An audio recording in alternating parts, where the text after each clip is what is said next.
Hey you guys, today I want to talk about why I like Persona 5. This is not going to be a review or try to be objective in any way. I solely want to talk about my personal experience with this game and how and why I connected with it. So be ready for personal anecdotes and opinions throughout this video. I want to talk about 3 key areas that I liked in this game. The first 2 are pretty standard. These are the story and the characters. The third area though is about the psychology of Persona 5, more specifically how the player interacts with the game. There are some really interesting aspects of the game design that leads the player to think or feel a specific way. I find that fascinating, so I want to talk a little bit about it. Anyways, let's move on to our first topic, the story. This should go without saying, but this video will probably have some spoilers, so if you have not finished the game and don't want to have the story ruined, stop watching here.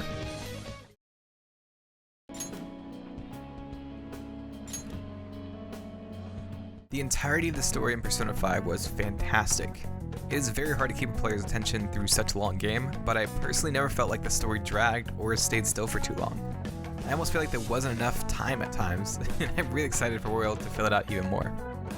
Anyways, for this video, I want to go through each part of the story that I personally connected with. I could probably spend so much time picking apart how well the foreshadowing or character building was throughout each arc, but that would make this video incredibly long. The first moment I remember in the story where I felt myself getting invested was during the first palace. From the beginning of the game, I was intrigued of course, but the awakening of the main character, as well as the insane things that Kamoshida was saying, hooked me in.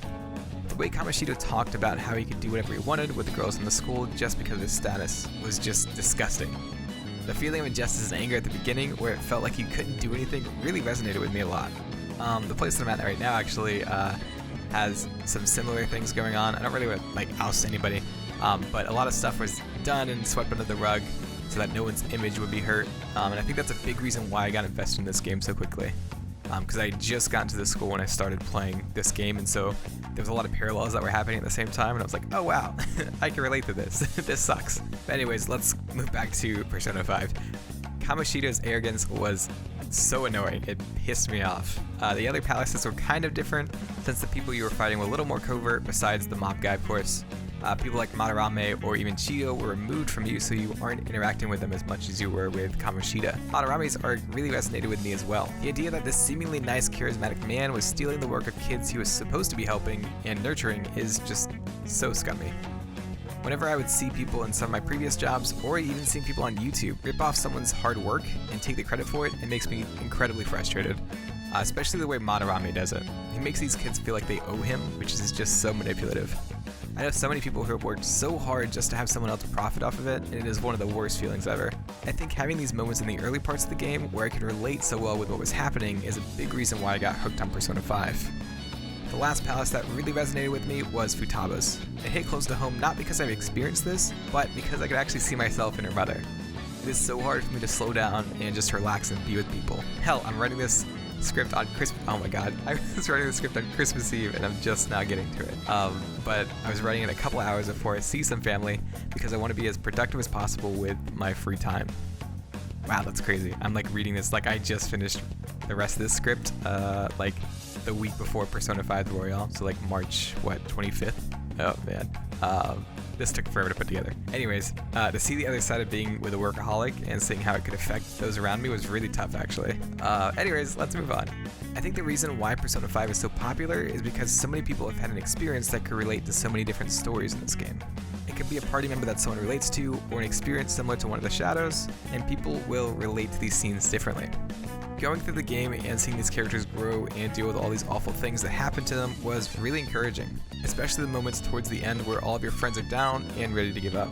You were able to encourage them though and remind them why they were fighting. It showed a human side to them. It showed that they still had those fears that haunted them before.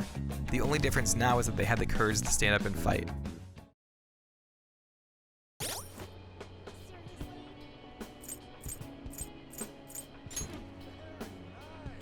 Each character, whether it be a party member or a confidant, had certain issues that they dealt with that were unique. Being able to deepen the bonds of people that you personally related or resonated with was so satisfying. Learning what different characters were like and choosing the right words to relate with them was confusing at first, but as you talk with them more, you start to really understand them, which was just such an interesting experience. Personally, there were 3 characters that I connected with. These were Ryuji, Futaba, and Mishima. Ryuji was a character that was just kind of there for me at the start. He was loud and kind of annoying, so I tuned it out. That isn't until he started almost outing the Phantom Thieves with his outbursts. Then I was resentful of him and wondered why I wanted someone like him on the team. It wasn't until I started deepening our bond that I saw this other side of Ryuji. I always saw Ryuji as a minor annoyance who I just had to deal with. It wasn't until I started going through his character quests that I started to see him in a different light. He was passionate and cared so deeply for his friends that he didn't care how he came off. Like how he took the blame for the track team so his teammates could keep running. So what appeared to be an arrogant delinquent actually turned out to be an incredibly passionate person who would do anything for his friends. Though if he could be a little bit less loud about the Phantom Thieves, that would be great. Futaba was one that I naturally was drawn to because she is pretty much a video game loving hermit, just like me. On a more serious note though, there's this fear of rejection that kind of permeates her life and the way she interacts with others that I just found really heartbreaking. It was so cool to see her start to open up to the Phantom Thieves and come out of her shell. As you help Futaba get out into the world and reconnect with her childhood friend, you really see her begin to take her life back.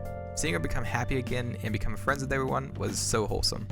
Lastly, Mishima's story and character for some reason just stuck with me. He was misguided and tried to use the Phantom Thief's success for his own gain, but when he realizes what he's done, he regrets it. I don't think Mishima ever meant to do harm to anybody, and it really gives a show how quickly popularity and power can go to someone's head. He tricked himself into thinking that he was justice and could decide for himself what was right. It was humbling to see this happen, and it was also humbling to see Mishima's regret and what he did to make up for it. Of course, this isn't to say that the other characters in Persona 5 aren't interesting or good. These three characters are just the ones that I connected with the most. I loved how they wrote all the different characters and how they all had these stories that you could learn. As you grew closer in each relationship, you started to learn how to talk to them, and by the end it really felt like you knew them. It was such a unique experience and done so well in my opinion. Anyways, let's talk about my last reason for loving Persona 5, the psychology of the game.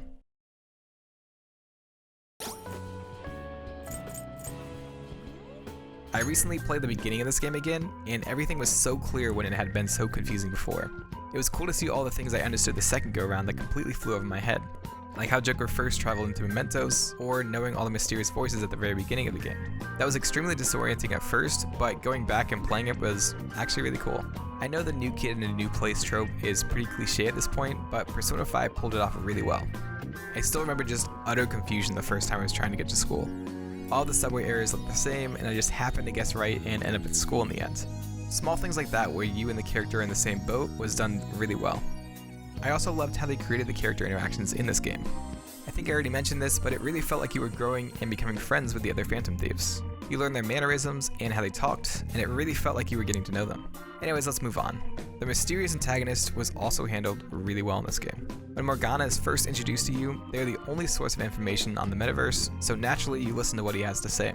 He gets you safely out and helps you take down a monster, so by the end of the first palace you have full confidence in him and his abilities, or at least in his knowledge in the metaverse. Having a character that knows more about his surroundings than his own self was really intriguing.